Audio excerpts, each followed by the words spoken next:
Je horúce bratislavské leto roku 1971. Vodný zdroj v podunajských Biskupiciach, ktorý zásobuje takmer polovicu mesta, má zo dňa na deň horšiu kvalitu. Hygienici bijú na poplach. Voda, ktorá prúdi do domácností, je kontaminovaná ropnými látkami. Jej kvalita sa rapídne zhoršuje. V podzemí sa niečo deje. Vodu ničí ropa. Vinník je odhalený okamžite. Rafinéria Slovnaft. Havarijnú situáciu v zásobovaní vodou v Bratislave spôsobili prakticky dva faktory. Prvým faktorom je znečistenie podzemných vôd v oblasti druhovodného zdroja olejovitými látkami vypúšťaných z národného podniku Slovnaft. Z večera do rána sa voda z mestského vodovodu pre takmer polovicu bratislavčanov stala nepoužiteľnou. Nedala sa piť, nedalo sa v nej kúpať, variť, prať. Vieme už, že pod Slovnaftom sa vytvorila akási podzemná nádrž ropy a ropných produktov, ktoré unikli pri výrobe.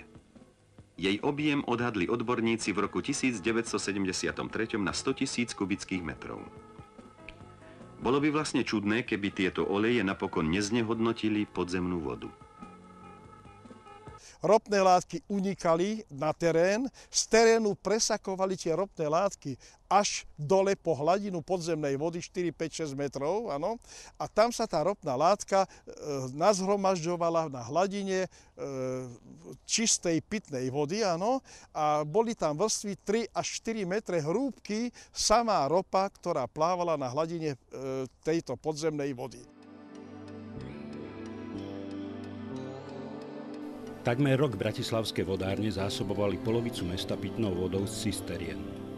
Paradoxne toho mesta, ktoré leží na okraji najväčšieho európskeho bazénu podzemných vôd. Odborníci už vtedy vedeli, že pod Žitným ostrovom máme nedocenený poklad Slovenska. Kapacita jeho vodných zdrojov je 21 metrov kubických za sekundu. To znamená, že by bez problémov dokázali zásobovať 12 miliónové mesto. Pred 38 rokmi sme iba náhodou o túto vodu neprišli. Za svoju ľahostajnosť sme zaplatili iba jedným vodným zdrojom. Chvála Bohu, že ten druhý vodný zdroj bol tu, kde bol a že sa zničil. No keby toto tu nebolo, tak my nezistíme, že tie ropné látky po tej podzemnej vode tečú a nevieme, kam by až dotiekli. Keby druhý vodný zdroj nebol prvým signálom a výkrikom, že pozor, tu je niečo zlé, tak možno už tá voda by bola nie 3-4 km od Slovnaftu, ale možno 50 a 60. Vybudovanie nových vodovodov a celého systému ochrany podzemných vôd nás vtedy stálo miliardy. Poučení vlastnými chybami sme oblasť Žitného ostrova vyhlásili za chránenú vodohospodársku oblasť. Zničený vodný zdroj sa mal pre nás stať mementom. Žiaľ, nestal. Naša pamäť nám dlho nevydržala. Verejnosti bol predstavený projekt medzinárodného ropovodu Bratislava-Švechat. Jedna z možných trás má v mene vyššieho štátneho záujmu energetickej bezpečnosti viesť priamo cez chránené územie Žitného ostrova. Zdá sa, že história sa opakuje.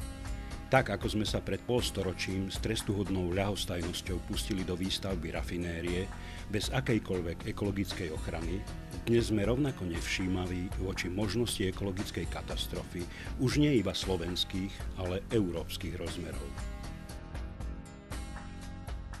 Ak by totiž došlo k havárii ropovodu a následnému prudkému úniku ropy do podzemných vôd, mohla by sa ropa po ich hladine rozšíriť po celý Žitný ostrov. Predkladatelia projektu však tvrdia, že moderný ropovod je absolútne bezpečný a jeho prevádzka neustále monitorovaná. Ak ropovod praskne, príde k veľmi intenzívnej kontaminácii podzemných vôd. V ropovode je tlak 40 atmosfér, je to 20-násobne viac ako v pneumatike osobného auta. Teda tak intenzívne bude vytekať aj ropa z ropovodu. Vo veľa miernejšej podobe sme si následky ropnej havárie nasimulovali v laboratórnych podmienkach. V tomto dvojmetrovom sklenenom valci je rovnaké podložie ako to, v ktorom bude uložený ropovod. Necelé 2 litre ropy ním presiaklo za 35 minút. Za 35 minút po havárii ropovodu sa ropa dostane na úroveň podzemných vôd.